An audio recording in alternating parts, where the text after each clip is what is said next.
আজকের এই প্রতিমা বিসর্জনের কাজ সম্পন্ন করবেন আশা ব্যক্ত করছি।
আমাদের কার্যকরী সভাপতি সংবিধানন্দ মহারাজ মহোদয় আপনাদের সামনে বক্তব্য প্রদান করবেন।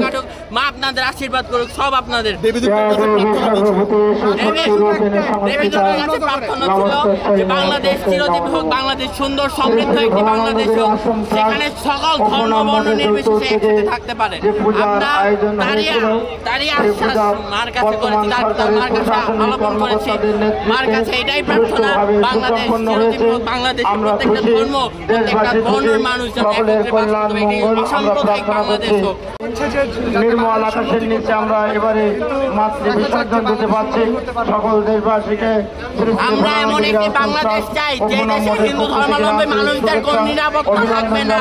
এই বাংলাদেশ চাই আমরা, কোনো আইন শৃঙ্খলা বাহিনী যাতে না থাকে এই পূজার মধ্যে। এটি একটি সুস্থ সমৃদ্ধ বাংলাদেশ থাকুক যেখানে সকল ধর্ম তাদের পালন করতে পারে।